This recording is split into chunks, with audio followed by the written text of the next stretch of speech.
Hello and welcome to Synchronicity Talk Radio for your mind, body, and soul. I'm your host, Marie Bernard, and today we are speaking with Jen Cusick from Luminate Wellness. We're going to be talking about appreciative inquiry. Just a little bit about Jen. She has been working as a mental health professional for more than 20 years. She's been creating curriculum, delivering trainings, and facilitating workshops that kick doors open in the minds of her clients. And she is a certified psychosocial rehabilitation practitioner through the PRA, and she's an advanced level RAP facilitator through the Copeland Center, and she also trained me in how to facilitate RAP, and she's also a certified appreciative inquiry facilitator through the Center for Appreciative Inquiry, and she's a wife and mother of 2 little girls, one of whom regularly beats her at Uno despite being only 8 years old. Sounds like a smart kid. She is. Yeah. She's 9 now. I should change that. Yeah. I know when you're 8 and 9 years old, that's really important to keep that up to date. Yeah. So let's talk about appreciative inquiry. When I saw you mention it, I really don't know anything about it, but just the words appreciative inquiry kind of sparked an interest. To me, I get the sense that it's really a curiosity about how you can appreciate things. So can you tell us maybe how you got, what got you involved in appreciative inquiry in the first place? Okay. So how it started for me is like my work within mental health. The movement that a lot of my work comes from is the recovery movement. And there's a lot of movement towards a strength-based approach. So a strength-based approach in the way we serve people, in the way that we look at where we want to go versus being tied to problems. So it's a pretty revolutionary paradigm shift within the mental health services. And honestly, not everyone is kind of on board with that, but it's really starting to change.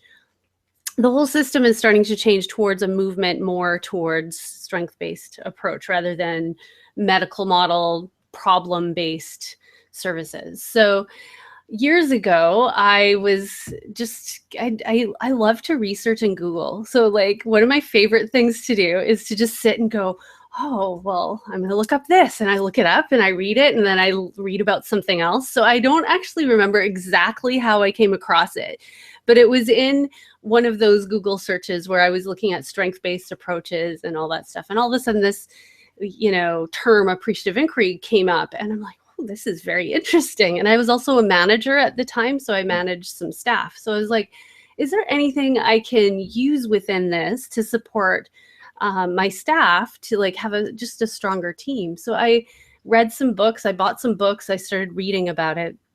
And it really aligned itself with a lot of what else I was working on. Like it really focuses on the strengths rather than being tied to a problem. And you're totally right. Appreciative, the word really is all about appreciating and valuing and seeing the strength. And inquiry comes from just looking at questions, asking the right questions. It's about knowing that there's more to the story and just asking questions and storytelling. It's about storytelling as well. And, sometimes when you hear the term appreciative inquiry, it can feel a little bit kind of dry and it kind of feels textbooky. But when you actually get into what it's all about, it's so not. It's so robust and just full of life. And I love it. The more I study it, the more I just get excited about the concepts. It's really huge. Awesome. So Jen, when you're talking about recovery, you're talking specifically about mental health recovery or any kind of recovery? Well, I would say actually any kind of recovery, but my background is mental health recovery. And, to be honest, I even like delving into this work, the appreciative inquiry work, it's got me thinking about even that word recovery and how in a way, I mean, it's called the recovery movement. It's called recovery. We all say it within the mental health system. But in a way, when you think about the word recovery, it's about it's kind of the same as restoration. So it's like you're restoring something to the way it originally was. Whereas with appreciative inquiry, it's about going beyond that. It's about creating a new thing. So it's more generative. So it's about how do we create something else, something other. So I appreciate the language within appreciative inquiry a lot. So Jen, on your website, luminatewellness.com, it sounds like you use this appreciative inquiry mostly in business and for managers. Well, that's the history of appreciative inquiry. It was born, I can tell you a bit of the history if you want. Yeah. So it started in 1980, and it was discovered by this guy named David Cooperrider. And basically, he was a PhD candidate at the time and got a job working for the Cleveland Clinic in, I believe, Cleveland, it's in Ohio, right? And the premise of what they wanted him to do was to look at what wasn't working within the system, what within the human system of the organization wasn't working. And so he started doing some research and started looking at, basically in doing his research, he realized there was so much working. So sure, there were problems, but there was amazing things that were already happening that people weren't noticing. So through this whole thing, they basically, that's how appreciative inquiry was born. So it's about switching our paradigm from a problem-focused paradigm. So like, here's a problem. We have staff that aren't focused, basically. How do we engage our staff? Like instead of like focusing on that, we want to take a different approach and go, well, what's already working here and how do we build on it? So how do we build on what is already, what's already working? So that's basically how it started. There's also a cool story I came across, and it was part of that Cleveland study. I guess the hospital bought a hotel that was, for the patients' families to stay in while they had someone in the hospital. So they bought this hotel and basically kept the staffing the same. And it wasn't good. It was, people had horrible experiences. The staff were unhappy, bad service and all that stuff. So David Cooperrider went in there and basically he sent the management. So what tends to happen in a situation like that is people would go, okay, we need to replace our staff. We need to, fire people and hire people who are more on board. We need to send people for training, all that kind of stuff is what the typical reaction would be. So he went in, and instead of doing that, he sent the management of that hotel to another hotel in Chicago that was a 5-star hotel. And he gave them an assignment for a week and said, you can only look at what's working in this hotel. You cannot look at what's not working. Just focus on what is working and ask questions about it. Learn about what they're doing. And don't even think about how you're going to use this back in your hotel. Just focus on the present, focus on what's working in this hotel here and now, and then we'll come back and talk about it. So basically that's what happened. The staff, the management came back super excited and happy and inspired, and the hotel changed fully and it became a 4-star hotel, excellent service, and they replaced no staff. They just, it's just a mindset change that changed everything. Wow, that's awesome. Yeah, so that's some of the history. So it typically is used within businesses and organizations. Like, we're talking high level businesses, like Fortune 500 companies use this this type of a paradigm. But I really think it has application beyond that. It has application in any group of individuals that gather. So any kind of organization, whether it's like a team at work, whether it's a church or a group of people who volunteer together, or any kind of club or an individual, really. All the principles apply in whichever setting. Awesome. Now, I know that there are some steps or some aspects. I think there's 5 Ds or something. I don't know where the best way to start with, but while you were talking about not replacing anyone and really focusing on what's working, we don't have to talk about this. It's a little bit controversial, but I was thinking the other day, with all of the problems that are going on with the police forces in not just in the United States, but everywhere, I was kind of thinking, well, they need to just fire everybody and start recruiting hippies and really like peace-loving people and then train them to be peace officers. But maybe even appreciative inquiry, if you're open to discussing it, how might you go into a police force and use appreciative inquiry to find how to improve it?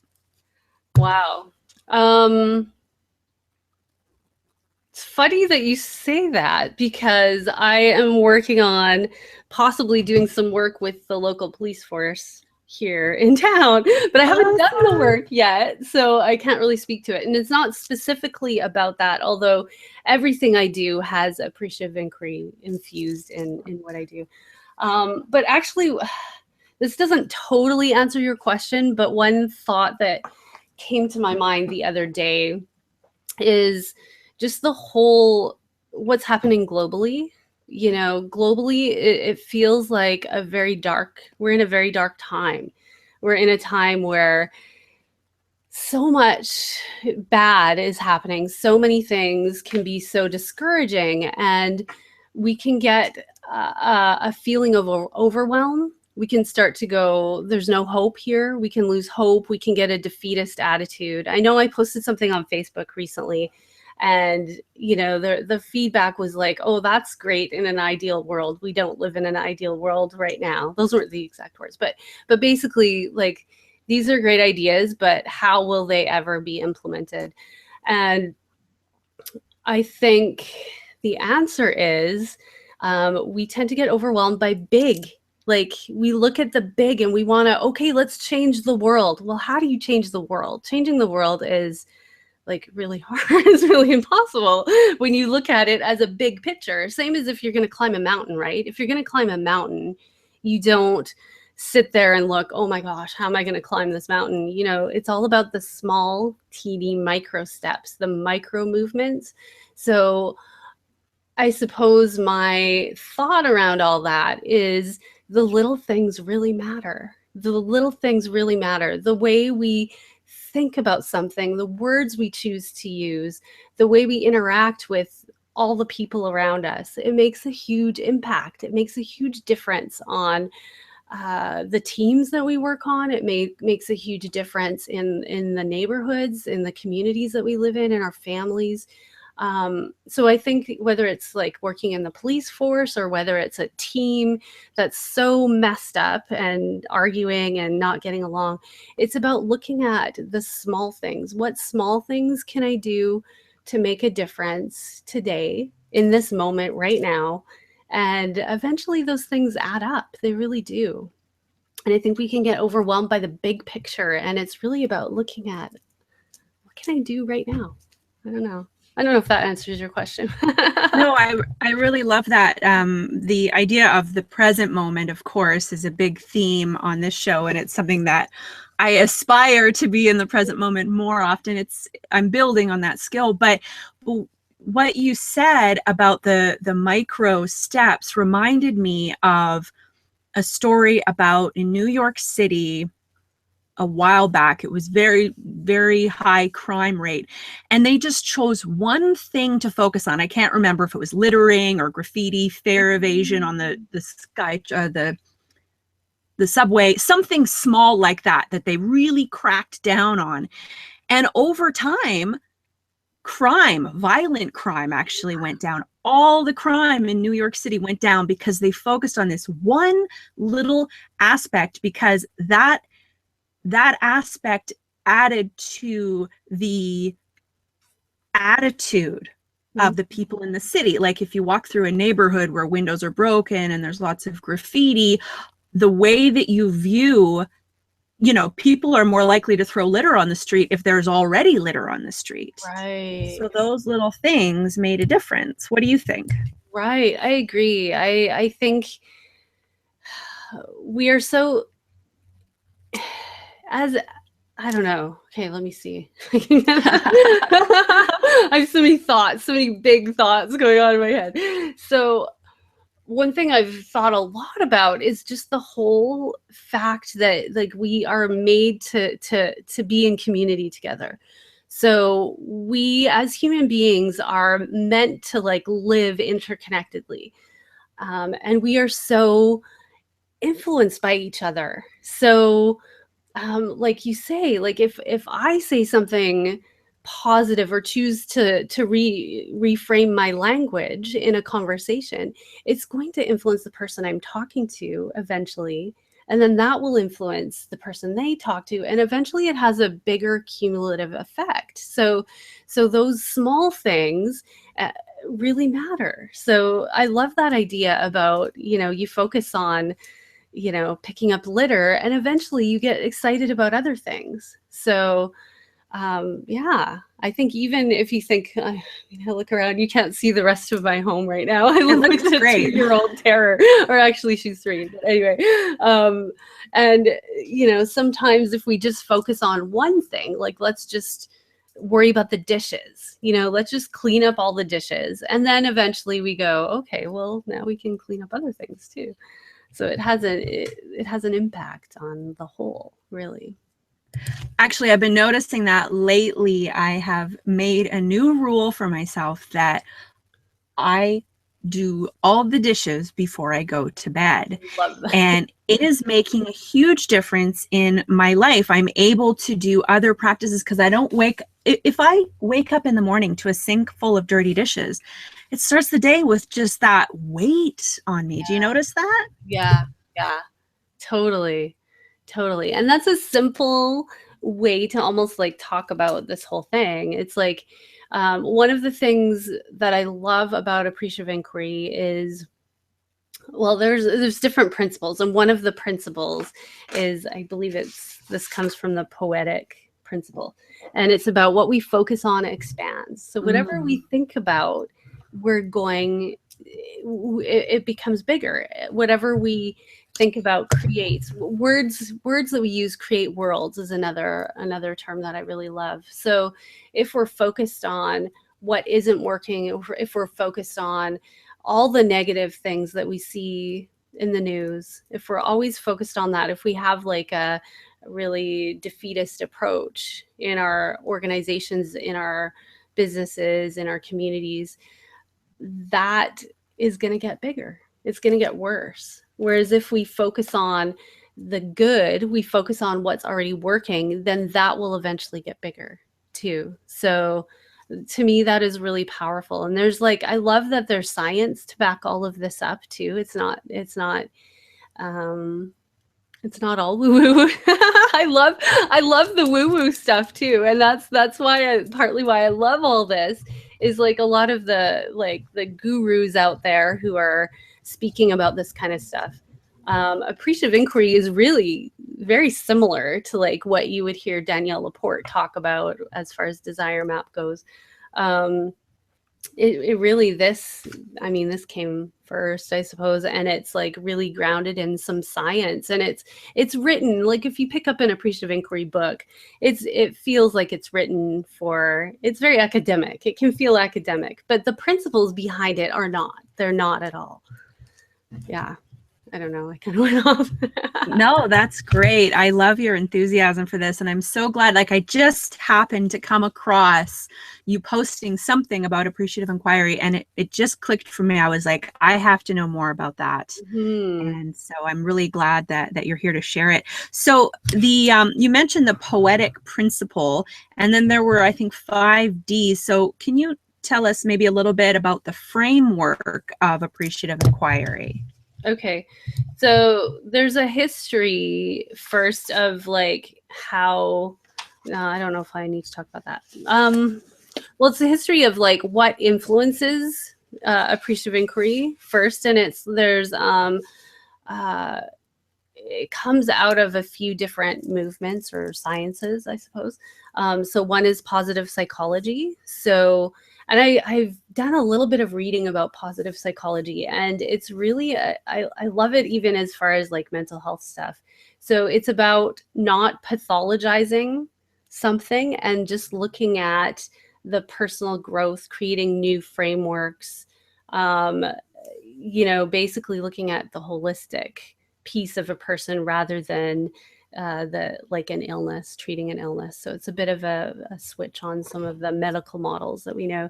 And then the other piece is there's a sociology piece that comes out that appreciative inquiry draws from.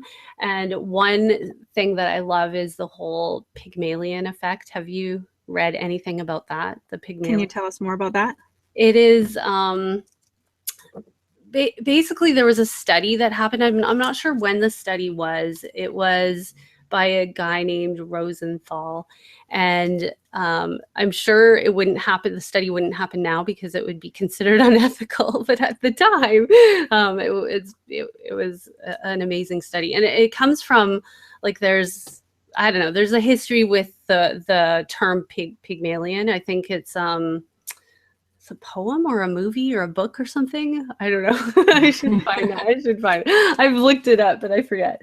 Anyway, so they basically, the idea is we will believe let me see, you might need to edit this. So, okay, so the study was they did it with a group of teachers. So they told the teachers, they randomly selected kids and said, this group of kids are the smartest kids and really give them your attention. And this group of kids, yeah, they're not so smart, and they told the teachers this. And what they found, and it was totally random, the kids weren't actually in those groups. But what they found is by the end of the year, the kids that were in the smart group were the smart kids, and the kids that were in the not so smart group were the not so smart kids. So basically, when someone believes something about you, that it will happen. So if we are like, say in a work situation, somebody has an opinion about you and they think that you'll never amount to anything, basically their actions will almost cause that to happen. And that is like fascinating to me, that there's so much power because they have, in the way they speak to you, in the subtle messages, the body language will get the message that we're not valued, we're not important, and then we'll live up to the expectation basically. And it's pretty freaky, really. Yeah. That is perfect timing for me. I'm wondering if maybe you could put your headphones in. I'm hearing a bit of, or maybe it's okay. It sounds okay now. Okay. That out. That's perfect timing for me because I just had my weekend job. There was someone there where there was an act of violence. And I have been viewing this person as an angry person. And I'm really trying to let that go because I know that if I view this person as an angry person, I'm going to approach them the way I would an angry person. And it's just going to perpetuate that attitude more. And really, the last thing I want to be doing is if this person does have a higher risk for being angry, I don't want to bring out that anger in that person because then I'm not going to feel safe. But if I'm walking around feeling unsafe, they're going to subtly pick up on that and it's going to create more tension. So I'm wondering, I imagine appreciative inquiry would probably help with that, whether it's physical violence or verbal attacks in the workplace. How do you deal with that from an appreciative inquiry standpoint?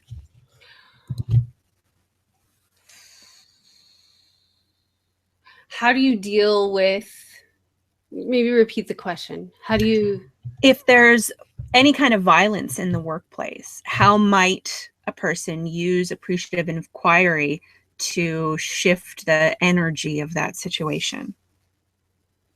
I don't know if I'm really qualified to answer that per se. I just think that all of these ideas will change attitudes. So if we look at the Pygmalion effect, basically we will live up to the expectations people have of us. So if there is a prevailing expectation that you're going to be violent, then you're going to be violent, right? If that's what everyone feels will happen. I think sometimes outside of this, there can be medical things going on that might be causing it, but it certainly doesn't help when people are scared and expecting it and looking at someone from a fear-based perspective. I don't think that will help someone stay calm and deal with their emotions. So I think this will help to change prevailing kind of thoughts and attitudes towards people, but I don't know if it's necessarily, because there's so many things that could cause an act of violence. So it's hard to say if it would have an effect on that. I don't know, but I think it definitely changes the culture once people are looking at it through this framework versus a framework of fear and anxiety. So then some of the other roots come from like the medical system and the placebo effect. And sometimes when we say the placebo effect, you go, oh, well, it's fake. That's the placebo effect. And we kind of tutu it or like whatever. It's like, that's, it's not effective. It's, you know what I mean? So if someone says, oh, this is really working for me, and then you say it's the placebo effect, there can be a negative connotation of that. But I love the placebo effect. I think it's so fascinating to me that we can believe something is working for us and then it actually works. We can actually make it work for us. And I think that is fascinating around the power of our thinking and the power of how we can manifest things. I think it's amazing science, really. I don't know if this fits here, but I have this book called, I don't know if you can see it. It's called The Anatomy of Hope by Jerome Groopman. And it's, he's a doctor, and he's basically studied the role of hope with people who are terminally ill. And it's amazing. There is, I'll read this little bit from it. He talks about what is hope to him. And he came into this, like he studied this with his patients, and he came in very skeptical about the hope. And he looked at it very much from a science perspective. Well, science says that you're going to die, basically. And he noticed that the people who had a sense of hope really had a higher chance of surviving, even though it looked like they weren't going to. So he says, hope is the elevating feeling we experience when we see in the mind's eye a path to a better future. So hope acknowledges the significant obstacles and deep pitfalls along the path. True hope has no room for delusion, but clear-eyed hope gives us the courage to confront our circumstances and the capacity to surmount them. So I just love this. And I heard a story once about a guy who the doctors were saying something about his heart that was actually really negative. He was in the hospital because he had a heart problem. And they said, I forget what the term was. It was like, it's a medical term, like something like he had a galloping heart or something. I don't know if that was the term, but it was something like that. And it meant something bad. But the guy heard that and he's like, oh, I have a really strong heart. And he started to believe that his heart was really strong. And he survived. He lived through it. And I just find that just so amazing. And that's kind of the placebo effect. So sometimes when we really believe something, we can actually cause it to happen. And then also the neuroscience has a impact into appreciative inquiry too. Awesome. I've interviewed Dr. Bernie Siegel a couple of times, and he mentioned that it's not just the hope of the patients. Obviously, their level of hope is going to Right. affect their healing. But if the doctor has the attitude of hope for that patient, that is going to strongly impact the attitude of the patient. Yes. Yes. And that talks about the interconnection too of how how we're influenced by other people and the Pygmalion effect. If someone says, well, you know how it is. If so, I don't know if you've had this where you're feeling fine, you're feeling like totally fine one day, and someone comes up to you and says, oh, are you okay? You look really sick. and you're like, oh, I felt fine, but actually maybe I do feel sick. Maybe I feel tired. You know what I mean? Like, it's like we can be influenced by that. And that's really huge. Whereas if someone went up to you and said, you look great, even if you're tired, and someone says, you look really great, and I see whatever, I see a glow in your face, that's going to make you feel good. It's going to make you kind of feel good. So I don't know. I love that. I love that bit. Awesome. So I'm curious if you use, well, you mentioned earlier that you use appreciative inquiry. It's really influenced probably your whole worldview, I would imagine. But maybe in relationships, how can we use appreciative inquiry to improve? Like, there are so many little things that we can get stuck on when it comes to the people that we spend the most amount of time with. How has that been for you? Right. Well, I think one of the things that came to me yesterday is the whole idea sometimes of self-help, how it can feel exhausting because we're always looking to fix a problem. So we're always like, oh, I need to work on this, I need to work on that. And it can start to feel really exhausting. Whereas the appreciative inquiry approach is to look at what are my strengths and how do I build on those strengths. So in relationship, if we're always looking to our friends, our partners, our family, and we're thinking from the paradigm of, you need to work on this, you need to work on that, even if we don't say it, even if we think it, it's going to influence the relationship no matter what. So instead, if we change our thinking to go, what can I appreciate about the people in my life today? And how do I, if they're maybe in a week, someone that you're really close to, you have one or two amazing moments and it feels like it's not enough.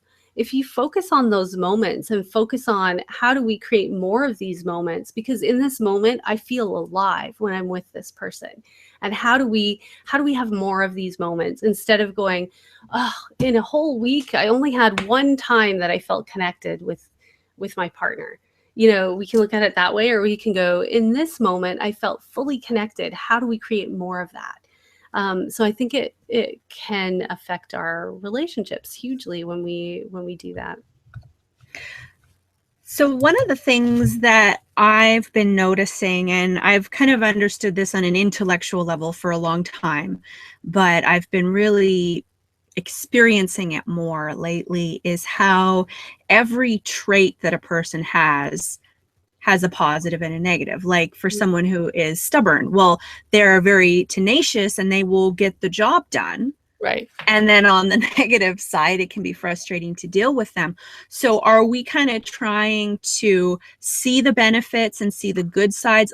Like, as an example, someone who, for me, I'm a very emotional person. And the good side of that is that I can be very alive and expressive and passionate.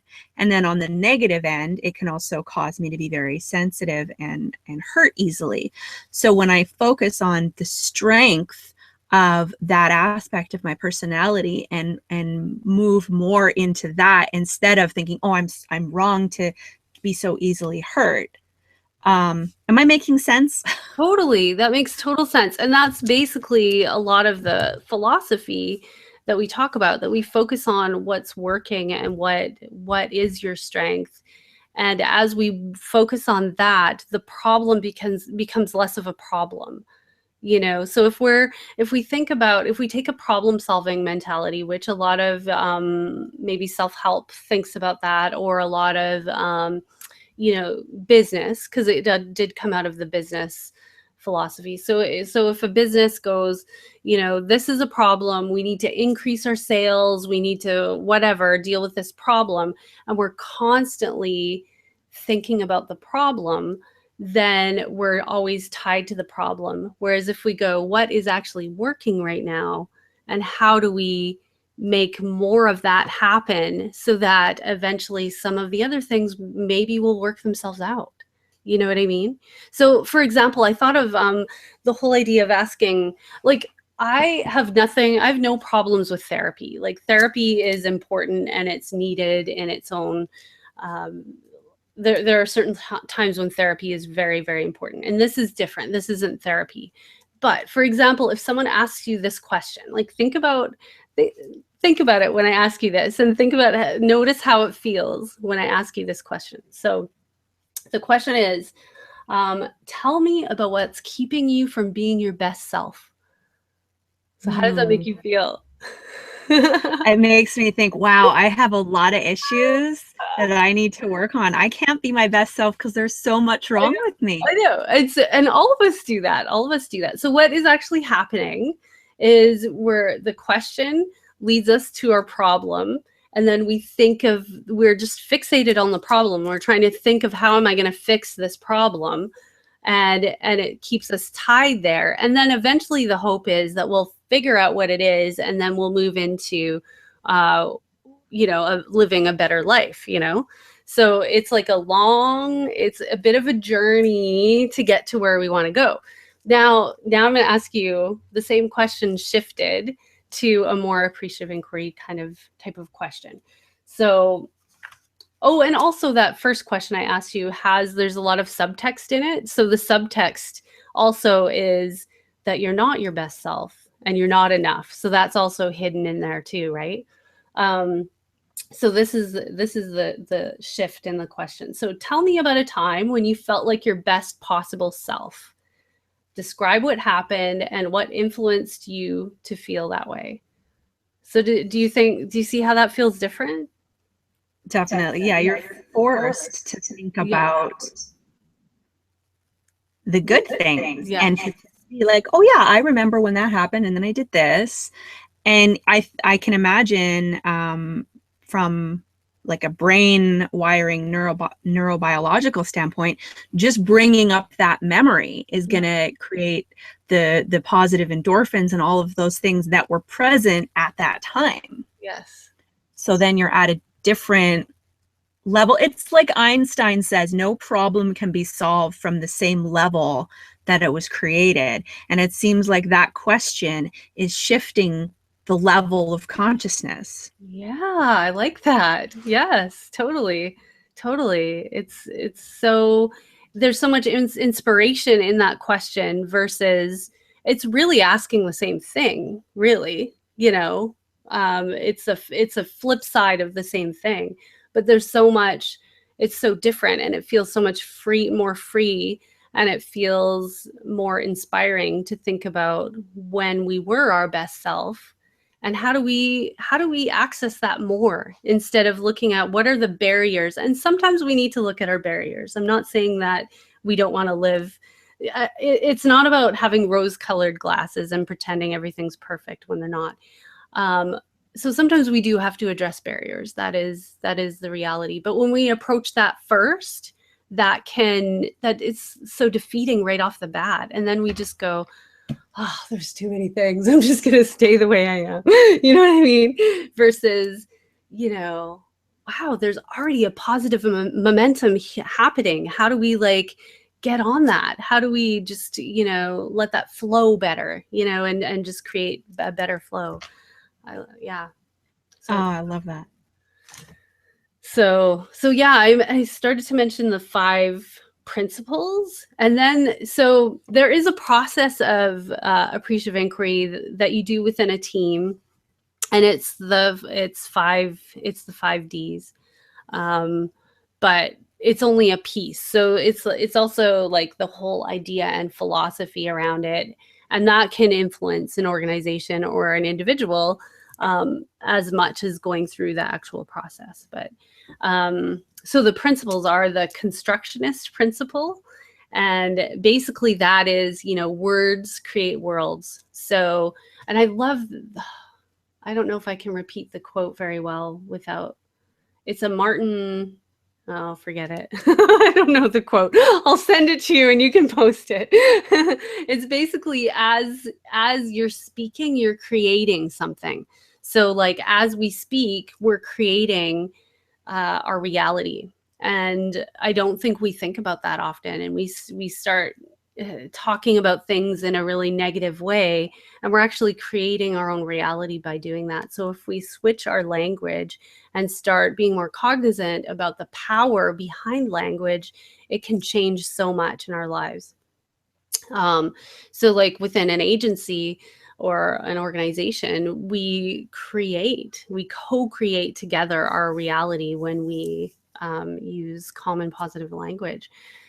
Coming from mental health and the health community, there's so much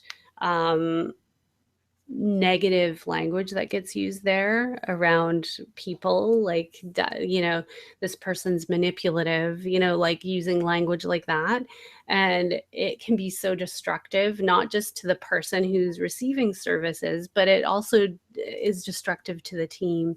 And instead of using language like that, kind of flipping it around and say, this person really knows how to get what they want, and let's maybe support them to find what they want in maybe a healthier way. That's a way to kind of reword it. So yeah, and then the next principle is the simultaneity principle. So, and that basically means that the moment we start asking a question, a change starts happening. So whether that's a positive question or a negative question, a change starts the moment the question is said. That's powerful. It's powerful. Were you gonna say something? No, I was just saying, ooh, I was just getting excited. Yeah.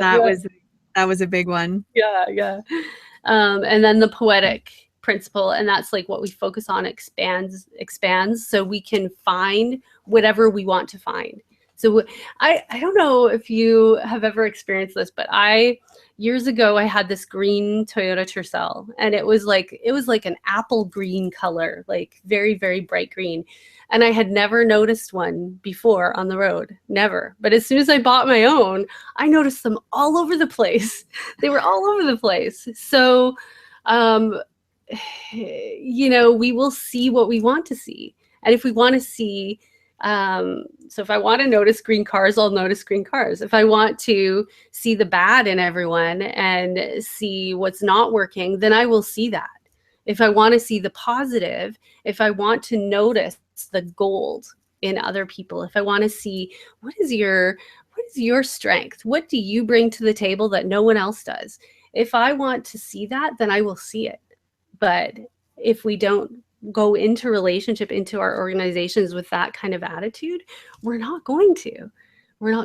So I think that's really powerful. And, the whole idea, do we want to study? Do we want to figure out, like, do we want to study and delve into moments of stress or moments of intense negativity? Or do we want to study creativity and innovation? So what do we want to spend our time focusing on? Because what we focus on will expand. So it's powerful.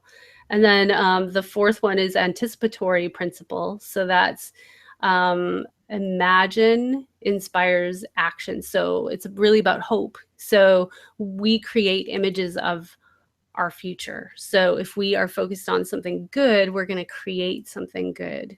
It's not to say bad things happen, and that's certainly that certainly happens. Like, we have setbacks all the time and negative things happen, but it's how we choose our response to those things that really influences where we're going to go. Because people, like, if you look at people who are successful in business, people who are successful in whatever undertakings they do, there's something that's different about someone who's successful versus someone who's not, or an organization that's successful versus someone who's not.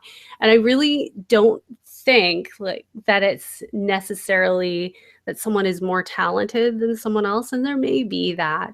But you go, walking down the street of Vancouver sometimes, and there's some buskers that are on the street, singing, that are just as good as some of the artists you hear on the radio. What is it that makes it different for someone? Like, is it the fact that we have this incredible sense of hope that's propelling us forward? Is that one of the things that kind of differentiates where we end up? I don't know. So it's just, it's the anticipating something, I think, has a real powerful effect on where we end up. And then the fifth one is the positive principle. So just focusing on the positive core, focusing on what's positive, has an upward spiral versus, the negative has a downward spiral. And it really does create an energy. When we think about the negative, it propels us down. And I know for me, like I've said this in the last interview I had with you, like I can lean towards kind of depression. That can be something that can be hard for me. So if I start thinking that those negative kind of feelings and thoughts, it can really start to suck me down. And the principle is the same. When we think positively, it can start propelling us up. So yeah, it's kind of fascinating to me. And then the last one is the wholeness principle. And that's about how sometimes we focus on the individual part without realizing the whole. So there's many pieces to the whole. So sometimes, like if we think about football, we think about within football, there's competition, but there's also community and connection, and there's working together and all that stuff. So if we focus on just the competition piece, we're missing the rest of it. I'm not a sports person, but it's just an example. Or I have a quote about Albert Einstein about this. It's funny that you mentioned him already. So he marveled about magnetic fields, gravity, inertia, light beams. So something deeply hidden had to be behind these things, he said. So he retained the ability to hold two thoughts simultaneously, and to be puzzled when they conflicted, and to delight when they saw underlying unity. And for that, sometimes I think, and this is a small way that language shows up for me. We tend to go, there's an either or. This is right and this is wrong. And our brains really kind of go, it's really hard to kind of piece it together. But what if there's a both and? So kind of changing our language instead of either or. Well, what if both are right? Does it have to be an either or? Can it be both and? And I think that really illustrates this principle, is that sometimes it's bigger than we can see, and maybe both interpretations are right. And I think we live in a culture where there's very much an attitude that one thing is right and one thing is wrong. And this is really about balancing different perspectives. And it's not necessarily that one is right and one is wrong. It's just, it's different. And how can we work towards it to see the greater whole? You know what I'm saying? So. Oh, love that. I'm so glad to have you on this show today, because I was the positive and the negative. You also mentioned a little earlier about how things in life, setbacks are going to happen, challenges are going to happen, and we can look at the negative side of it. Mm-hmm. If there's an injury or a financial, something came up for me, this financial situation, it was really a consequence, and I felt like I was being punished, and I was kind of trying to stay positive about it. So I was like, okay, this feels really bad, and I'm not going to let it get me down. I'm not going to let this be the reason that I spiral down into depression. Mm-hmm. But then I was able, through talking it out, and I did some mirror work, I got to the point where I was able to say, okay, actually, this is a natural consequence of me not facing my fears around finances. Mm-hmm. And I'm not going to get down on myself for that mistake, because I did the best that I could with the knowledge that I had. Mhm. And I'm also going to use this as a learning opportunity, because now that I've really felt the consequence, I'm like, it feels like it's stabbing through my gut. But maybe I needed that consequence to really get that lesson. Yeah. Yeah, that's amazing. That is so amazing. I totally agree with you. And I think sometimes, I think it's important to validate pain and loss and hurt. And I think sometimes we need to also be aware of our dissatisfaction when there's things that we're unhappy about, because that can propel us to move forward and propel us to have uh, the desire and the um, motivation to change things. So I think it's also, I think it's not about ignoring those things, but it's about, like you said, it's about changing our attitude towards them. And what can I learn from this? And how can I apply it or do things differently, so that it doesn't affect me the same way next time, or maybe I don't have a next time. I think that's really powerful, because yeah, bad things are going to happen, and it's about, in a way, sometimes I don't know if this is necessarily appreciative inquiry, but um really, when you think about it, just situations are situations, and we apply meaning to it based on how we interpret it. So if you go like the way you applied meaning to that after you thought about it, there's a lot of learning in it. And it's actually, sure, it's not something you want to happen all the time, but what can I learn about it? And what's the good within this that I can bring forward in my life? And most people, if you figure out, most people who've figured out what their why is, and what I mean by why is like, what is your sense of purpose that's propelling you in life? What gives you the motivation to do whatever it is you do?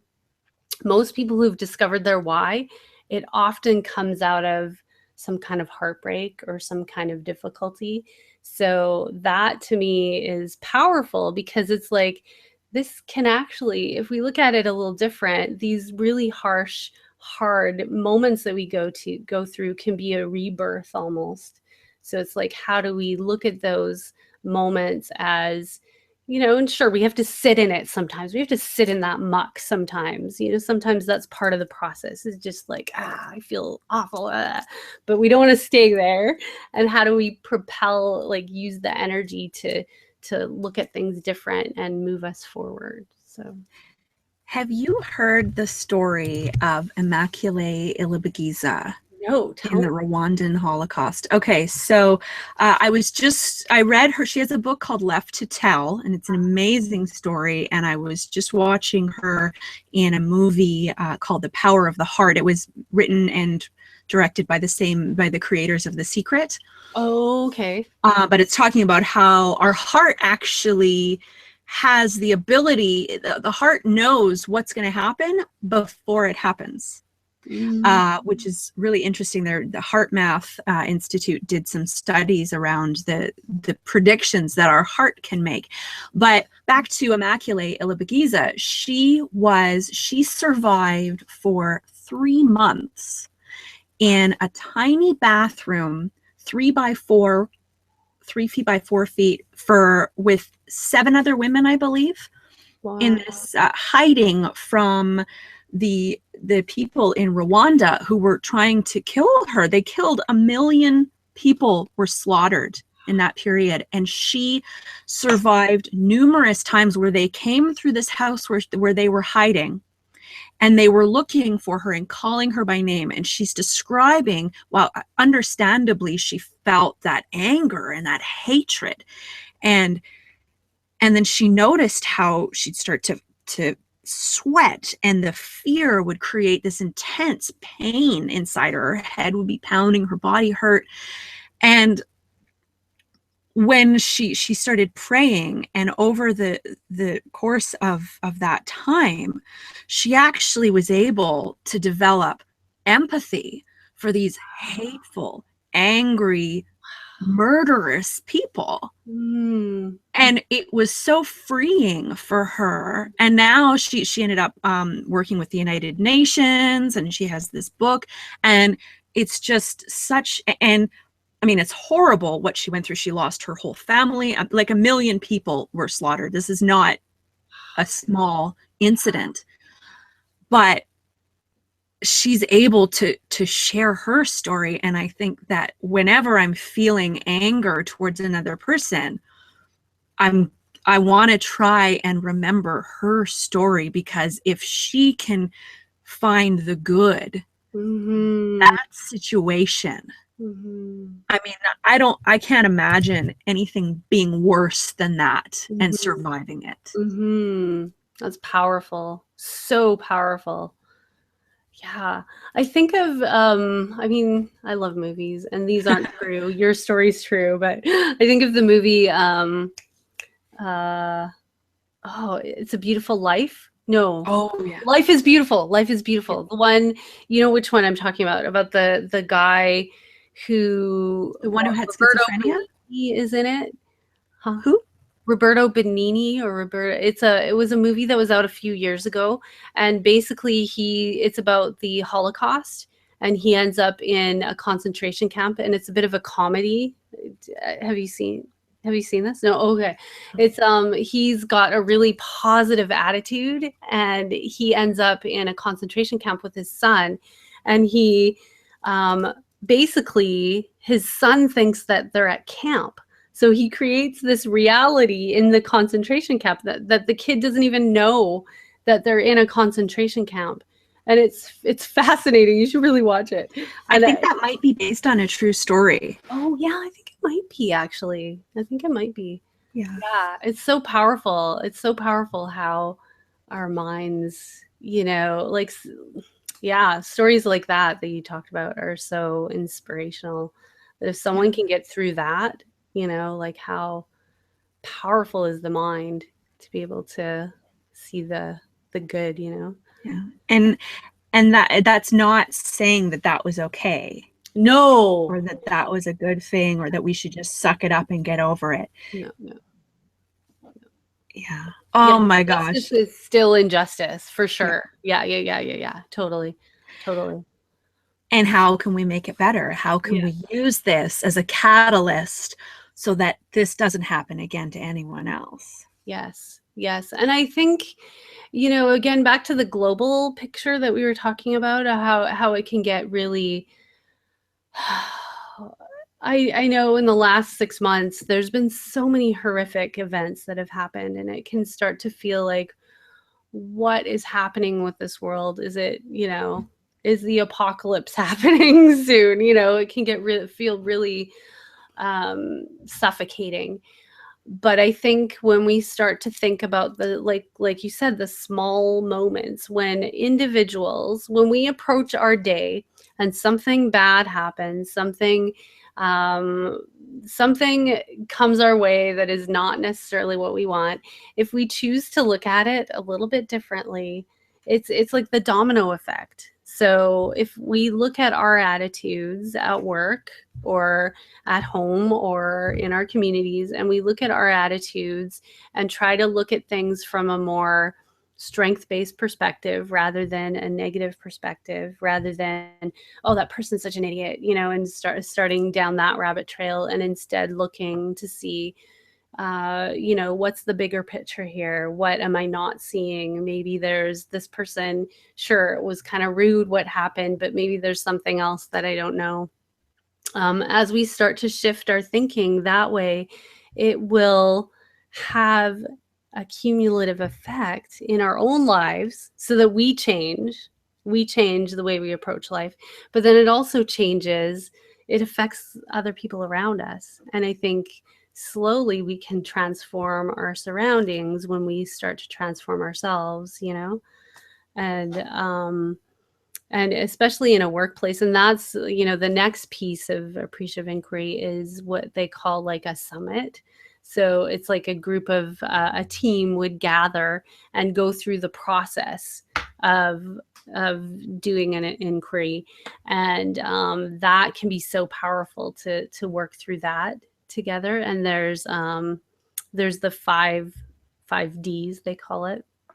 So you'd spend like 2 days together, and it can be really, really fun because it's about finding the fun, right? So having fun is a big piece of it.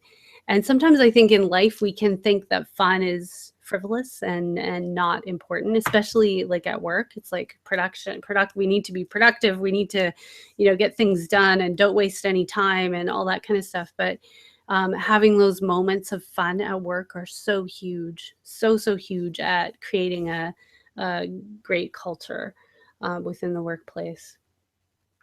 Yeah. So I could say the 5 Ds. All right. Yeah, that'd be great. So the 5 Ds are defining.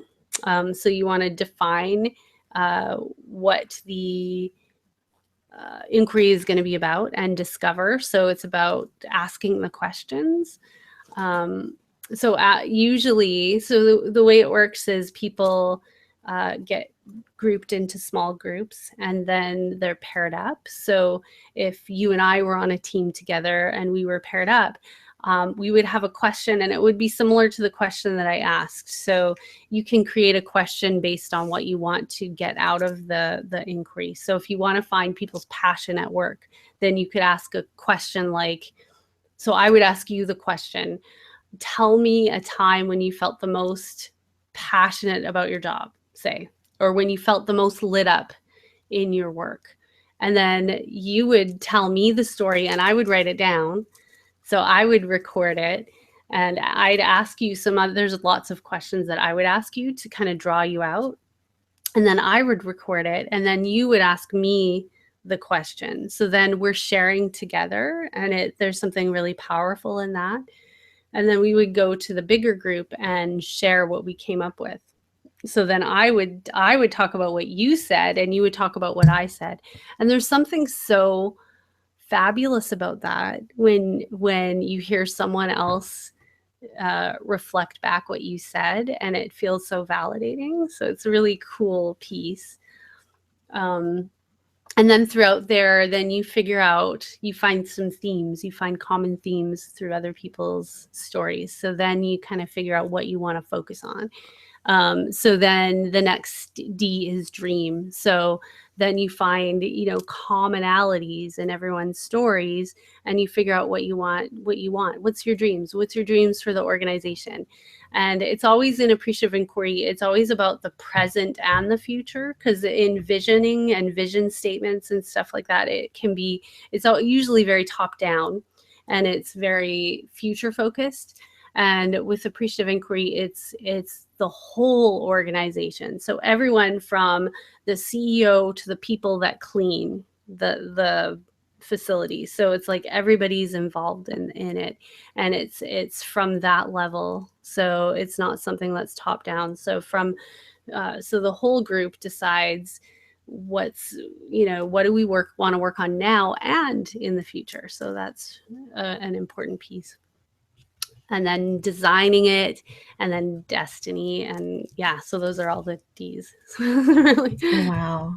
I love that. That's so awesome. We are running out of time. It has been such a pleasure speaking with you. I have so many questions, and I've learned so much from you. I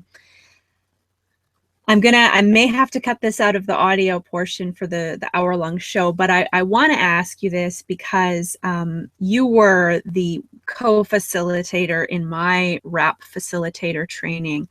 And one of the things that I'm working on is I'm having so many aha moments and so much growth that I know could just benefit. I mean, if someone 10 years ago could have imparted this to me, my life would have changed.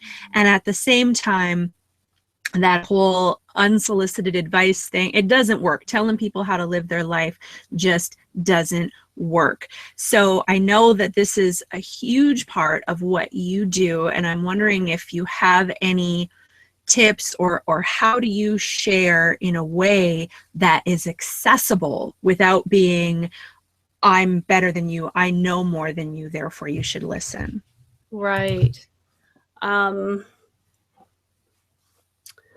Well, I think one of my biggest struggles in starting my business is they always say you need to define yourself as the expert, and define yourself as what you can give and fix in other people.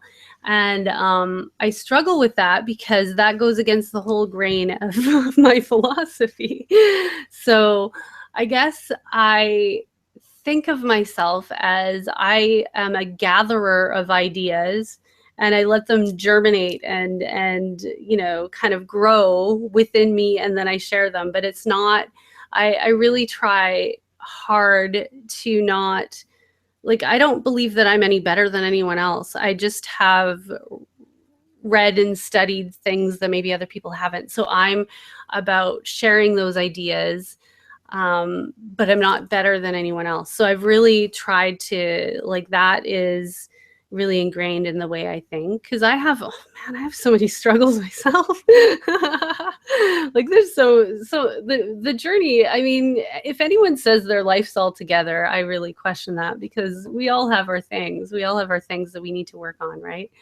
And I really believe so strongly. Another thing that's very much influenced me is a writer named Parker J. Palmer, and I always bring him up because it's so profound in the, oh, I have the book right here. It's this book. It's called A Hidden Wholeness, The Journey Toward an Undivided Life by Parker J. Palmer. And this philosophy has really influenced everything I do. So even if there would be a tendency to give advice within Appreciative Inquiry, I've balanced it with some of the other things that I've really studied. And also within RAP, we talk about not giving advice, that we want to believe that each person's an expert on themselves. And I really do think all these ideas really blend well. So if we believe, so in A Hidden Wholeness, Parker J. Palmer talks about how each person has their inner teacher. And sometimes when we give advice, it's really about us feeling good about ourselves versus supporting the other person to discover, you know, it's about, oh, there's a line in here and I don't know if I could find it, but it's, you know, it's about just owning the fact that when we give advice, it's really about our own discomfort versus trying to alleviate someone else's stress. We want to alleviate it so that we can move on and let go of it. But what is really effective is creating open spaces where people can just express themselves and discover. I think of it as shining a light, you know, and maybe sometimes my role is to shine a light on some of the inner strengths that you don't see or that someone else doesn't see. So I'm going to shine a light on it so that you discover it.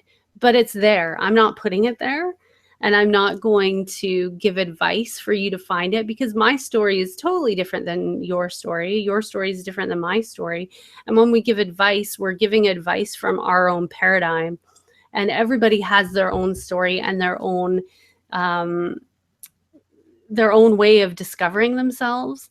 And if I give advice based on my way, it may not work for you. So and I really feel that Appreciative Inquiry is about that. It's about shining a light on what are the strengths within you, what are the strengths within an organization, what are the strengths, and how do you unearth those things? How do you unearth the things that may be buried by all the years of struggle that we've gone through, but they're there. And if I believe 100% that everybody has so much resilience. If you're here today, you're resilient because you've been through so much to get to this point today. So honoring that resilience and honoring that inner teacher, inner expert, inner guru is the first step. So my role might be to shine a light so that you start to see your inner expert, but I'm not gonna tell you what to do, because I don't know what you should do. You know what you should do. And it's about you discovering it for yourself. So I don't know. Does that answer your question? Yeah, that is so awesome. I know that we are over time and you've probably got kids coming back soon. I'm wondering, right now, we have been speaking with Jen Cusick from luminatewellness.com. Go to her website, check out her blog. If you're interested in getting Appreciative Inquiry at your work, I'm sure Jen has information there on luminatewellness.com. Jen, how would you like to close the show today? What's your final message for us? Oh. Oh, I don't know. I think I'll bring it back to the simple. The simple. What can you do today to change your thinking, to shift your thinking a little bit instead of looking at something from a fix it problem-based perspective? Is there a way to flip your thinking to the positive? So I'll leave it with a challenge. So today, if something comes your way, figure out how to reframe your question or your thinking so that it really reflects the positive and the strength. Is that Yeah, that's awesome. okay? All right. Well, thank you so much for being with us today. Thank you for listening or watching wherever you're listening from. Thank you for being with us today. And if you found this inspiring, please share, subscribe if you're watching on YouTube, share the channel, share the podcast, and let's shine more light on the world because we definitely need it. And I'm just feeling like all of this struggle, that the planetary struggle, is really an opportunity for more and more people are starting to shift their perspective. Every day you start hearing about, oh wow, I've had an attitude change and I see things differently, and it takes sometimes being in that fear and that anger and really feeling the pain of it to realize that we don't want to come from that place anymore. Yeah. And I think along those lines is like when we actually look at these really horrific events that happen, it is fascinating to hear about all these amazing people that come together and support people and support the community, and the love that can come out of that. So I think that's another way to look at it, is how do we create the love in the world? How do we create the world that we want to live in? And it starts with today. It starts with what we do today. Thank you so much for being with us. So you can go to my website, mariebenard.com. You can go to Jen's website, luminatewellness.com. And I want to send all of you lots and lots of love. Be well. I love you so much. Namaste. Thank you. Thank you so much.